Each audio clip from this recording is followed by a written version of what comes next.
Y para ello he invitado a la doctora Elisa Hernández Ramírez para que nos dé su experiencia sobre el manejo del dolor en el paciente pediátrico. Aquí vale la pena mencionar que ella es médico de base del servicio de la Clínica del Dolor, una agente joven que terminó su residencia en el año pasado, el antepasado, ¿verdad? No, ya son un poquito más.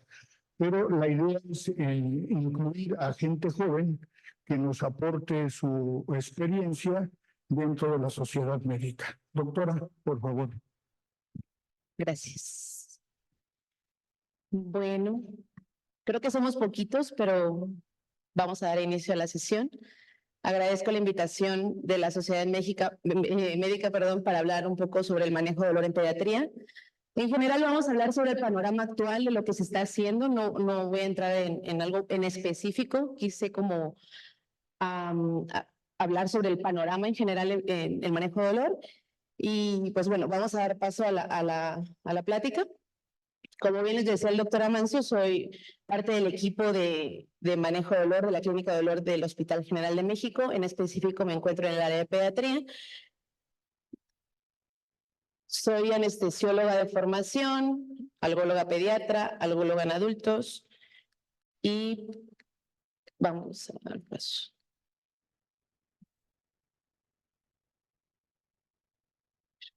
Ahora bien, pues hablar del dolor en pediatría también tendríamos que conocer un poco sobre las diferentes etapas, ¿no? Durante la evolución humana, cómo pasamos de ser neonatos, lactantes, escolares, preescolares y después adolescentes, y ahora somos unos adultos.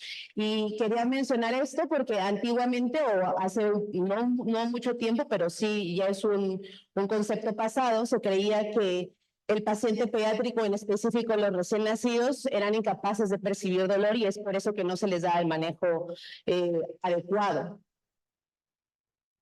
Perdón.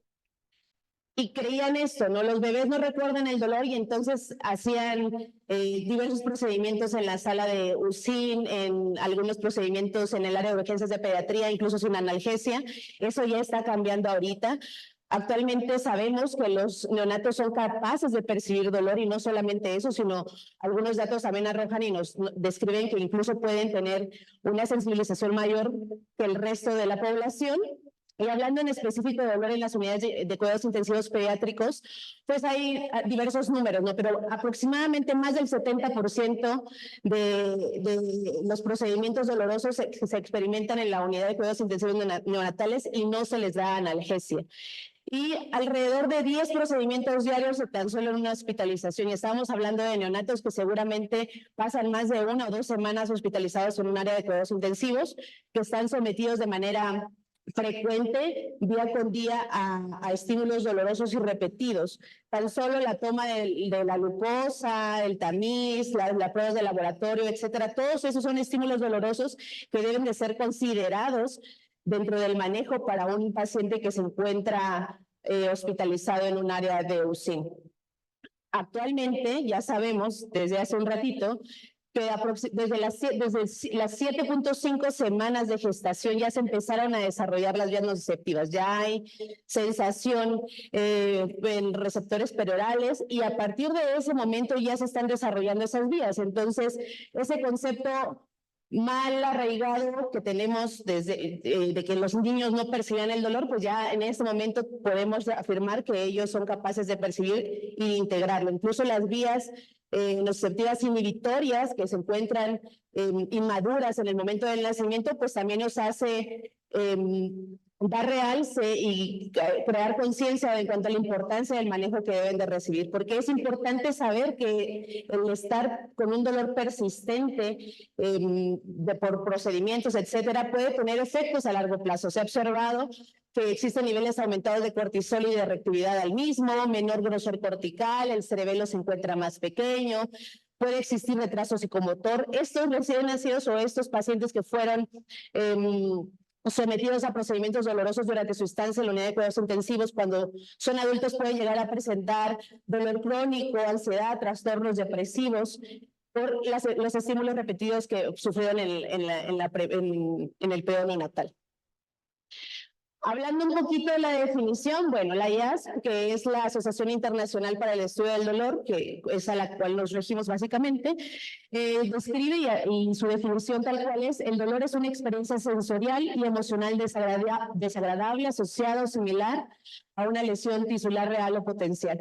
Previamente la definición tenía una frase que decía o descrita en términos de dicho daño. Ya se modificó, esta es la más actual y eso es con la intención de no dejar por fuera a aquellos seres vivos, personas que no pueden describir la intensidad del dolor, pero eso no los hace ajenos a poder presentar este síntoma que es importante que se le da tratamiento. Es considerado un derecho humano, es de vital importancia que nosotros, la población médica, el área de salud de este país, pues sepamos que es parte de los derechos humanos de cualquier persona y que deben de recibir tratamiento óptimo y temprano, y que si no lo hacemos estamos incurriendo pues en una falta, ¿no? Principalmente ética. Ahora bien, dolor no es solamente hablar del síntoma como tal, ¿no? Hay que considerar otros aspectos que son muy importantes cuando nosotros evaluamos a la población pediátrica, la población adulta, la población geriátrica. Es importante que abordemos todas estas esferas que están relacionadas, y ellas son obviamente los factores biológicos, la inflamación, la lesión que está generando, cuántos neurotransmisores están liberando con un estímulo doloroso en ese momento, los factores psicológicos que puedan desarrollarse a lo largo de nuestra vida. Si bien la población pediátrica es un perfil psicológico totalmente diferente a la población adulta, también hay que considerar que podemos tener síntomas de catastrofización, ansiedad, alteraciones en el estado de ánimo, y esto permea y altera nuestra función y la atención en nuestra vida diaria, ¿no? Hay que ir a observar cómo se encuentra la dinámica familiar de este paciente, de este niño, cómo está el funcionamiento escolar, no está poniendo atención en las clases o simplemente bajó el rendimiento, cómo están las relaciones sociales, porque esos van a ser nuestros pilares fundamentales a los cuales yo voy a trazar para tener objetivos en mi tratamiento.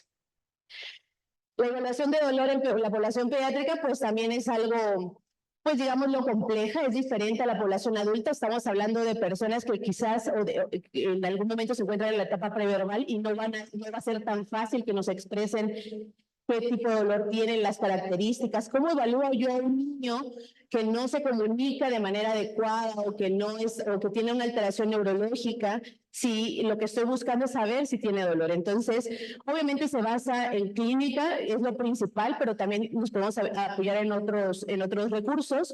Debemos realizar una anamnesis detallada. En este caso, también nos basamos en la información que nos brindan los padres o los cuidadores primarios, el abuelo, la tía, quien esté cuidando al niño. En el caso de los niños hospitalizados, tomamos mucha información del personal de enfermería, quienes son las que pasan mucho más tiempo y que incluso llegan a tener una mayor relación con los niños. Debemos realizar una exploración física exhaustiva para identificar algún dato de alarma, algún síntoma, etcétera. Identificación de las posibles causas que puedan existir por la presencia del dolor, y debemos de medir la intensidad. Y esto es con los objetivos de trazar un plan terapéutico, porque si yo voy a iniciar un plan terapéutico, debo evaluar si está respondiendo a ese plan o debo cambiarlo porque no me está dando un efecto.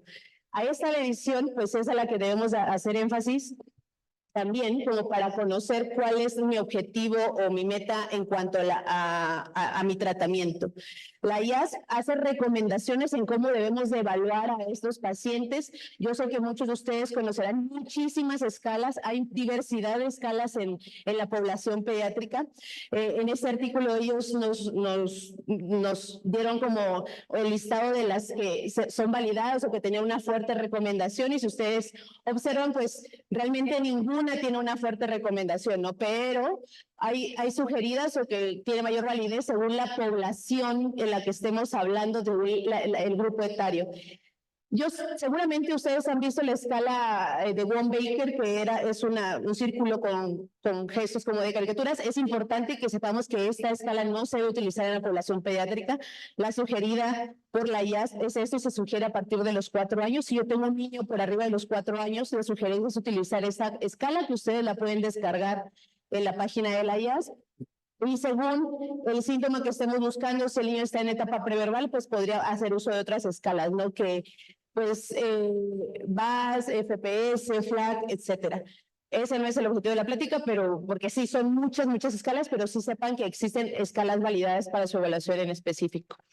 Este es un dispositivo que es de lo más nuevo que existe, que es el NIPE, el cual nos permite evaluar el componente parasimpático del sistema nervioso autónomo de los recién nacidos. Esto es lo que se está utilizando en las unidades de cuidados intensivos neonatales para evaluar la respuesta parasimpática y así saber o dar un puntaje como de manera más objetiva, digámoslo así, para saber qué intensidad de dolor tiene. Y es como un índice biespectral, entonces lo que nos da es un puntaje. Si el paciente se encuentra por arriba de 70 puntos, pues sabemos que no tiene un episodio doloroso. Menor a esto, está presentando dolor.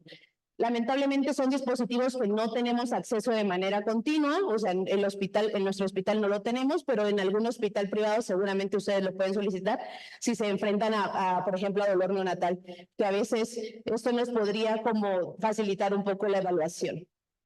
Hablando un poquito en cuanto dolor hospitalario, por ejemplo, existen diversos escenarios, ¿no? Y uno que es muy importante mencionar es el dolor que es secundario a las punciones. Cuando un niño ingresa a un hospital, sabemos que es sometido a diversos procedimientos y se está haciendo mucho énfasis por la prevención a este tipo de dolor. Ya vimos los efectos que pueden tener a largo plazo. Aparte de que los números arrojan que el 10% de los niños hospitalizados presentan dolor crónico y no han sido evaluados de manera oportuna y de la misma manera no reciben el tratamiento adecuado. El dolor es común y es infradiagnosticado y de la misma manera es infratratado. Entonces es importante que nosotros reconozcamos que existe este síntoma que está presente y que necesita atención temprana y oportuna y adecuada, porque es un derecho del niño, no solo del niño, sino también de nosotros que estamos aquí sentados. Hablando un poquito de cuando llega un niño y la experiencia que puede tener cuando llega a un hospital, si nosotros queremos evitar esas experiencias negativas para que ese niño vuelva a regresar al hospital, pues también tendríamos que enfatizar que las canalizaciones, que es un evento doloroso, ¿qué pasa comúnmente? Pues todo el mundo se va sobre el niño, lo aprisionan, lo agarran, lo sujetan, lo hacen tamalito. En algunos lados hay dispositivos para sujetar a los pacientes y realmente no tendríamos que hacerlo así. Esto es parte de evitar el dolor por punciones, que es de vital importancia que empezamos a hacer cambios en nuestras instituciones públicas para que se prevenga este tipo de dolor. Existen en otras unidades hospitalarias diversos programas para hacer prevención y están buscando prevenir ese dolor por punciones. Obviamente tienen otros recursos, sé que no es fácil que los podamos implementar, pero creo que si nos ponemos en mente que lo podemos hacer y se busca que las autoridades se involucren en eso, se puede evitar desde que el niño ingresa al hospital ese tipo de dolor, ¿no? Dolor por punciones. Y ellos tienen un programa que es muy padre. Este es el Hospital de San Francisco Pediátrico, y la sugerencia es, si yo sé que voy a puncionar un niño, va a venir a un procedimiento ambulatorio, pero va a tomar laboratorios o a una vacuna o va a ser canalizado, bueno, ellos sugieren la aplicación de anestésico local, que sabemos que es EMLA. Es costoso, lo sabemos, pero pues se podrían buscar alternativas, ¿no? Quizás hablar con las autoridades para poder conseguirlo. Técnicas de distracción es importante cuando se estén canalizando a los pacientes, porque esto he visto que disminuye el efecto doloroso en el paciente pediátrico. El hecho de que el paciente, si estamos hablando de un lactante, pues puede estar con su mamá y se le esté dando lactancia materna o succión no nutritiva, también disminuye los niveles de dolor en este paciente. Una posición cómoda, el hacerlos taquito, envolverlos, forzarlos, forcejearlos, lo único que hace es ampliar la experiencia negativa. ¿Y qué va a pasar? Un niño no va a querer regresar a ese hospital. Nosotros necesitamos cambiar esa experiencia dentro de los hospitales. Y lo ideal es que si el paciente puede decidir, pues yo le dé la opción de decir, oye, ¿quieres que entre tu mamá contigo? ¿Quieres que te pongamos esto? Utilizamos otro tipo de recursos para buscar la distracción, imágenes audiovisuales, muchísimos recursos que se pueden usar y que ahorita en este momento quizás es mucho más fácil que podamos tener acceso a ellos. Y esto con el objetivo de generar una experiencia positiva y que no tengan rechazo a regresar a los hospitales. Porque si bien hay niños que van a venir por un evento, por una toma de laboratorios, por un seguimiento, pues habrá pacientes que estarán sometidos de manera continua, como son aquellos pacientes de hemato-oncología, reumatología, neurología, que son pacientes que regresan al hospital, y lo que buscamos es cambiar ese esquema o ese rechazo a la experiencia negativa hospitalaria. Esos son algunos de los recursos que ellos utilizan un iPad, los distraen, cargan al paciente en una posición cómoda, perdón, en lo que están buscando la punción. Sé que a veces, pues, todos tenemos mucha carga laboral, todos estamos sobresaturados en este hospital, pero creo que con cambios pequeños podríamos hacer también, con cosas pequeñas podríamos hacer muchos cambios, ¿no? Y mejorar esta experiencia en la población pediátrica que se somete a procedimientos. Ahora, hablando del dolor agudo en niños, pues sabemos que el dolor agudo es aquel que dura o que está dentro de un periodo menor a 3 meses. En pediatría puede estar causado por el daño tisular o una enfermedad aguda, un traumatismo, un tipo de cirugía, alguna intervención. Y el dolor agudo que no se trata de manera oportuna, pues nos puede generar miedo o evitación de procedimientos médicos futuros. Entonces también debe ser tratado de manera adecuada. Y hablando en específico del dolor postoperatorio, existen muchos programas. También hay que hacer énfasis de que si somos población quirúrgica o cirujanos que estamos sometiendo a niños a procedimientos quirúrgicos, hay que hacer énfasis en los diversos protocolos que existen. Anestesiología tiene protocolos muy importantes como el de ERAS, que lo que busca es una recuperación rápida, y dentro de este enfoque buscamos mejorar la experiencia postoperatoria. ¿Y qué se ha visto que mejora la experiencia postoperatoria y el control de dolor postoperatorio? Pues la analgesia epidural, eso hay que hacer profilaxis de náuseas y de vómitos, reuso de la sobrecarga hídrica, eso mejora la retirada del catéter urinario.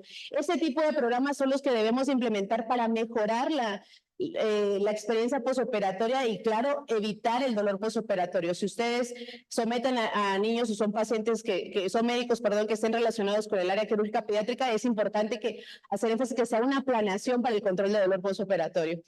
El dolor postoperatorio, pues sabemos que en el mundo se realizan alrededor de 313 millones de cirugías al año y casi el 20% de los pacientes experimentan dolor intenso en las primeras 24 horas de la cirugía. Entonces es importante la prevención de este síntoma para que podamos manejarlo de manera adecuada en el postoperatorio y de ese mismo modo incluso pues egresar más rápido a los pacientes, y que esa experiencia postoperatoria del niño pues sea lo más llevadera posible tanto para él como para la familia.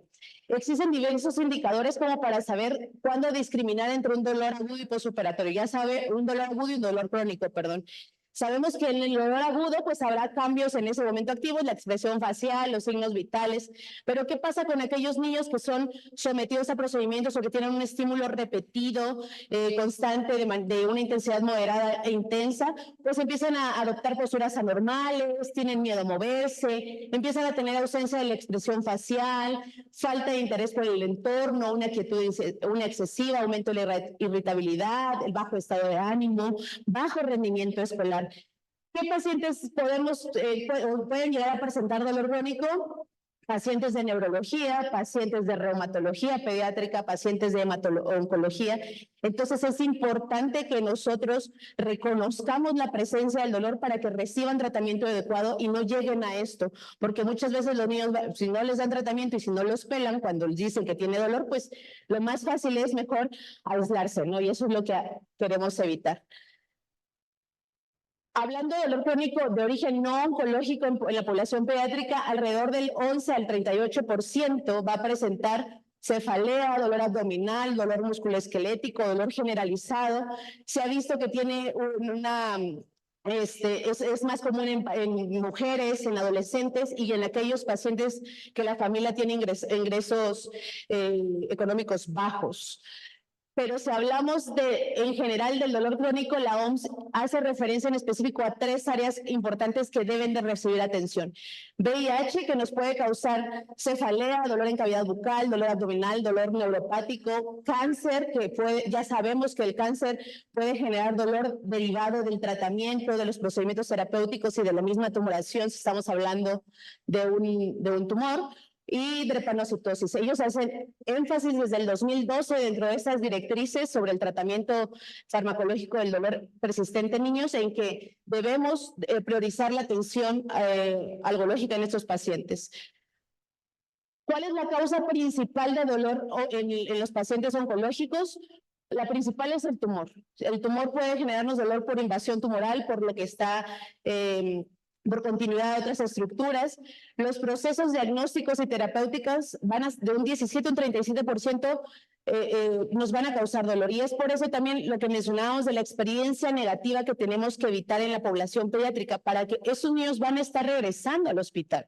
Tienen que entrar a recibir sus tratamientos, tienen que someterse a diversos procedimientos, entonces tenemos que prevenir ese tipo de dolor en los procedimientos diagnósticos. Puede existir dolor secundario al tratamiento, ya sea quirúrgico, la misma quimioterapia puede causar dolor de tipo neuropático, síndromes inducidos por la neoplasia, 10%, y el 2 al 10% va a presentar dolor por otras causas, no están exentos a presentar pues dolor lumbar, dolor en alguna rodilla, etcétera, pero lo importante es que reconozcamos que existe la presencia de esto y que se busque hacer el diagnóstico. En este artículo, ellos realizaron una revisión de hospitales pediátricos y concluyeron que solamente el 10% de las instituciones tiene protocolos están para prevenir el dolor en pacientes del área de hemato-oncología. Y realmente ellos concluyeron que hay diversas recomendaciones que podemos hacer y reafirman lo que habíamos mencionado al principio.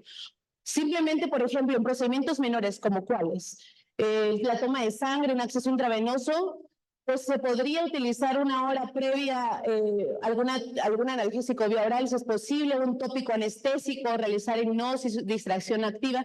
Eso tiene una fuerte recomendación. Obviamente, pues a unos procedimientos mayores, como es una toma de biopsia, una aspiración, etcétera, pues ya ellos ya sugieren sedación, anestesia general, si es que el caso lo requiriera, según la edad también del paciente, pero también sugieren el uso de anestesia tópica, hipnosis y distracción activa. Entonces, es importante que prevengamos en los procedimientos que están siendo sometidos a esos pacientes del área de hemato-oncología de manera repetida, para que no presenten dolor descontrolado posterior a esto. El Hospital General de México tiene años teniendo una clínica de dolor de pediatría, entonces hagamos equipos multidisciplinarios para la prevención de este dolor por punciones, ¿no? Ahora bien, hablando un poquito del tratamiento analgésico por parte de la OMS, esta es la escalera analgésica de la población adulta. Para la población pediátrica lo subdividen ellos en dos escalones. La primera fase es un dolor leve, la segunda fase es cuando tenemos al niño en un dolor moderado e intenso, y la sugerencia de ellos es que si tenemos la presencia de un dolor leve es paracetamol o ibuprofeno, y en la segunda fase dolor moderado grave, opioides potentes. Esto, como les decía, es de las directrices del 2012. El año pasado hicieron una actualización en las cuales pues hicieron unas recomendaciones. Ellos siguen considerando que solamente, o tenemos tres opciones, ¿no? Si es un leve, le doy paracetamol o ibuprofeno, o si es un dolor moderado o grave, pues tendríamos que utilizar opioides potentes. Pero ahorita vamos a hablar un poquito, y justo lo que hablábamos hace un momento de todos esos factores que hay que reconocer cuando tenemos dolor, no solamente sería como dar tratamiento farmacológico, sino buscar también priorizar el tratamiento en otras áreas, ¿no? Necesitamos también la participación ocupacional, buscar activación física, ejercicios aeróbicos, entrenamiento biomecánico. También se puede dar terapias, masajes, rehabilitaciones de vital importancia en la presencia de dolor crónico. Y en el área psicológica, el área cognitivo-conductual es también lo que mayor evidencia tiene a nivel en dolor en la población pediátrica. Entonces, considerar que necesitamos una educación en diferentes esferas, no solamente es tratamiento farmacológico, sino que tenemos que hacer uso de todos estos recursos. Y este hospital tiene la bondad que tiene todos estos recursos están en ese hospital, y lo que buscaríamos sería unificar pues servicios o equipos para que se dé un abordaje de verdad multidisciplinario para el manejo de dolor en la población pediátrica. Esto es también otro artículo en el cual nos prioriza. No podemos, habrá que individualizar cuál es el caso de cada niño, ¿no? Hay diversos tipos de dolor, y ya que ya sabemos qué tipo de dolor tiene, pues también trazar nuestros objetivos en el tratamiento. Pero ellos también nos sugieren que hagamos uso de otras alternativas, no solamente quedarnos con esas dos opciones, sino utilizar el área de psicología, AINES, si es que se puede, medicamentos adyuvantes, rehabilitaciones de vital importancia, opioides, pero nos abren un poco más el panorama y no solamente nos dejan, por ejemplo, con la opción de la morfina, ¿no? Podemos utilizar otro tipo de medicamentos si es que la edad lo permite en esa población. Anestesia regional, procedimientos de mínima invasión para el manejo del dolor y medicina integrativa, acupuntura, masajes, aromaterapia, técnicas de hipnosis, biofeedback. Eso es lo que tendríamos que empezar a cobijar a esta población, ¿no?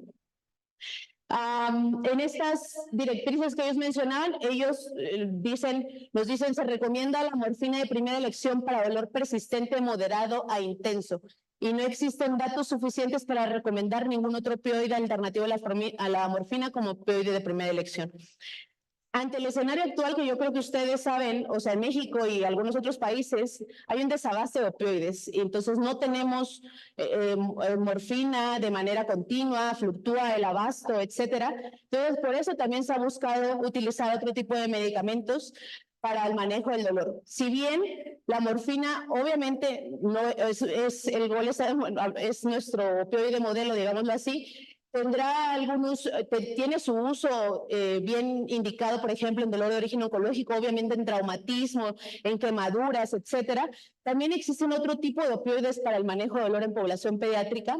Ellos, en estas directrices que se hicieron hace 2 años, si no me equivoco, por parte de la OMS, se reunieron para revisar esas directrices del 2012, ellos nos sugieren, y las recomendaciones son, si yo voy a indicar morfina o un opioide en una población pediátrica, debo tener claro cuál es la indicación y que sea una indicación apropiada y que esté prescrita por un profesional capacitado. Yo debo tener conocimiento del efecto adverso que puede generar este medicamento, de los efectos colaterales, y esos deben ser evaluados y monitoreados por un profesional que esté relacionado con su uso, porque si no podemos llevar puede ser de usado y podemos generar algún efecto adverso grave para el paciente pediátrico, ¿no? Siempre debemos de tener en claro un plan para la continuación, disminución o la interrupción de la administración de ese medicamento. Cuando yo coloco un opioide, debo de tener claro cuál es mi objetivo y si lo voy a retirar, no lo voy a retirar, me voy a ir a la alza o voy a buscar otras opciones. Y claro, vigilar que la adquisición, el almacenaje, la eliminación de estos medicamentos sea de manera adecuada, porque si no caemos en el mal uso y pues por eso también nos enfrentamos a situaciones como la que nos encontramos ahorita, que no tenemos una base de opioides adecuado para el manejo del dolor en la población de México. Hablando un poquito de los procedimientos intervencionistas en población pediátrica, en esta revisaron 62 estudios, de los cuales, pues, lamentablemente es difícil crear evidencia científica en pediatría. Sabemos las causas, es poca evidencia, realmente 10 solamente eran informes de casos, 4 eran estudios retrospectivos, 3 eran revisiones narrativas, 3 eran serie de casos de los 62 estudios. Entonces, ¿pero qué se vio? Pues se pueden hacer diversos procedimientos para la población pediátrica: bloqueo nervio periférico, bloqueo de ganglio de plexo, una analgesia epidural, procedimientos con infusiones intratecales, neurolisis intratecal, cordotomía, radiofrecuencia, cifoplastía. Y si ustedes ven para qué estuvieron utilizando esos procedimientos, pues obviamente pues los están dejando para, por ejemplo, cáncer, dolor por cáncer refractario, radiomiosarcoma, etcétera, ¿no? Pero yo sí quisiera hacer énfasis que no solamente estos pacientes padecen dolor. Aquellos pacientes con espondilitis anquilosante, artritis reumatoide juvenil, pacientes con enfermedades neurológicas también son susceptibles a presentar dolor crónico. Entonces también ellos deberían ser candidatos a que se le pueda ofrecer ese tipo de procedimientos. En la población oncológica pediátrica hay muchos estudios en cuanto a radiofrecuencia, a ablación por radiofrecuencia, y lo cual pues, pues podríamos afirmar que es una opción segura y eficaz para el tratamiento del tumor y dolor en la población pediátrica. Es una alternativa más cuando sabemos que los efectos adversos de los opioides, quizás o de la medicación oral, están sobrepasando sus beneficios. También nos sugieren el uso de bombas intratecales. ¿Por qué? Porque eso nos permite la infusión continua de opioides y anestésicos para el dolor en el cáncer pediátrico. Si bien este hospital no es un hospital de referencia oncológico pediátrico, sí llegan pacientes que podrían ser candidatos a este tipo de terapias. Obviamente, ¿Cuál es la ventaja? Que requerirán una cantidad exponencialmente menor de opioides vía oral, con lo cual se reducen los efectos adversos de los opioides vía oral, disminuye los riesgos.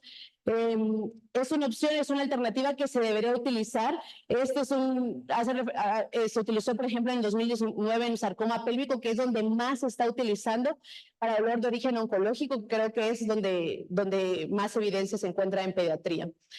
También no dejar de lado los adyuvantes. No todo el tratamiento analgésico lo podemos basar obviamente en opioides. Dependiendo de las características del dolor, pues hay que hacer uso de otros medicamentos, de AINES, si es que se puede utilizar en esa población, de relajantes musculares, de antiepilépticos como lo es la gabapentina, pregabalina, la Oscarva, antidepresivos tricíclicos como lo es la mitriptilina, que se utilizan de manera cotidiana en la población pediátrica. Es por eso que debe ser una evaluación adecuada para discernir en qué tipo de dolor estoy evaluando y así elegir la mejor terapia farmacológica.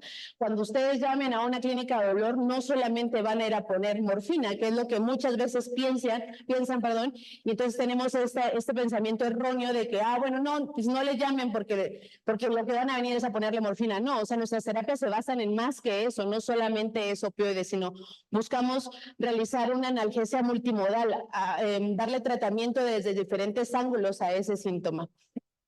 ¿Cuáles van a ser los objetivos principales de un manejo de dolor en la población pediátrica?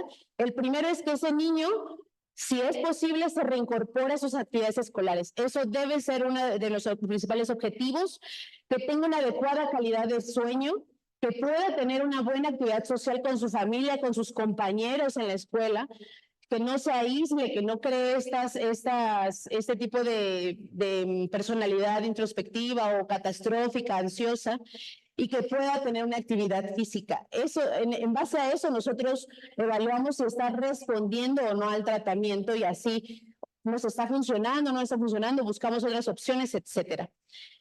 Y bueno, pues como conclusión solamente quería comentarles que el desafío del manejo de dolor en la población pediátrica sigue siendo presente, pero es un desafío que podemos superar y que requiere esfuerzos conjuntos tanto de la comunidad científica como de las políticas sanitarias. Si nosotros ponemos en la mesa que existen niños que están padeciendo dolor que aunque es un derecho humano en este momento y que todos ya sabemos que es un derecho humano y que ninguno de nosotros quisiera padecer ese síntoma, los niños también deberían tener derecho y acceso a terapias farmacológicas, tratamiento adecuado u otras terapias que garantice que existan niños sin dolor o buscar que tenga el menos dolor posible ante cualquier situación que estén presentando, ¿no? Por mi parte sería todo. No sé si tiene alguien alguna pregunta. Más bien,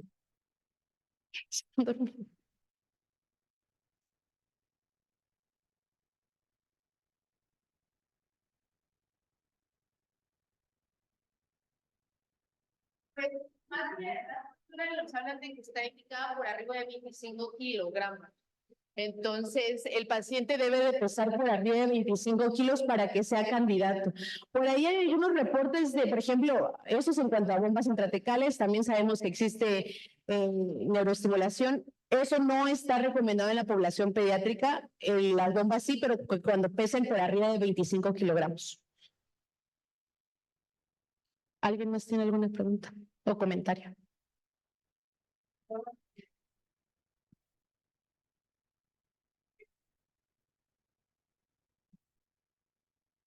Existen diversos opioides, podemos hacer uso, y en este momento, por ejemplo, no tenemos morfina en muchas presentaciones, ¿no? Podemos hacer uso de buprenorfina, tramadol. Para tramadol hay una alerta sanitaria muy contundente en Estados Unidos y en Europa, porque no se recomienda el uso, ¿no? Porque por ahí en Estados Unidos hubo el fallecimiento de un niño.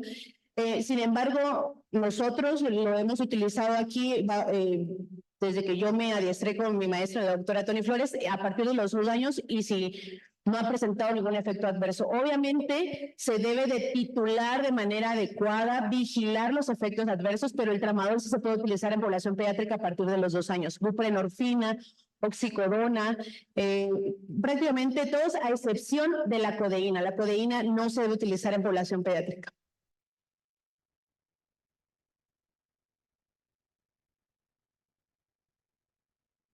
No sé si alguien más tiene algún comentario. Dígame, doctor. No sé, leemos el... No, pero eso, ok.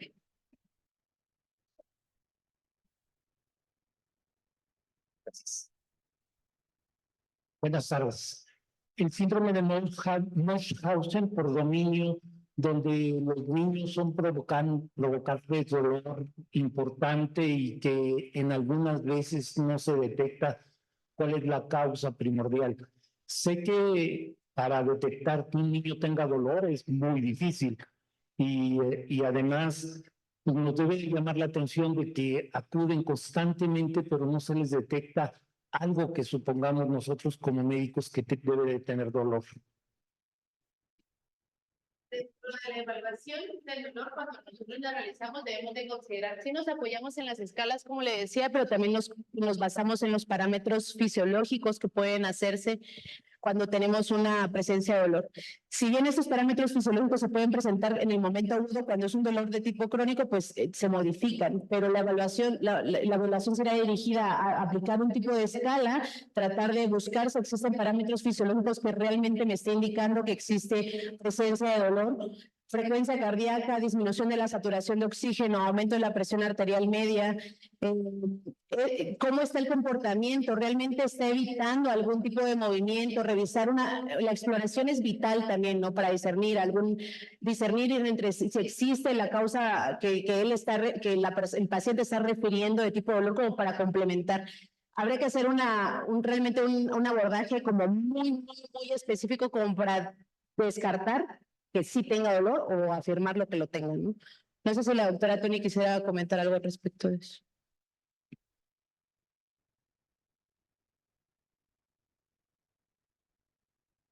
Sería una evaluación adecuada, yo creo que en cuanto a los parámetros fisiológicos.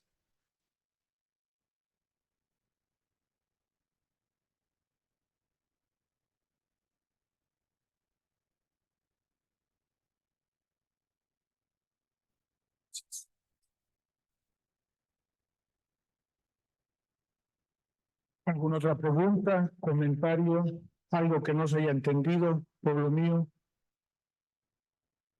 Bueno, entonces agradecemos en especial a la doctora Elisa Hernández Ramírez por su excelente ponencia, así como el apoyo que nos ha dado el Servicio de Clínica del Dolor para nuestra sesión ordinaria de la Sociedad Médica. Muchísimas gracias.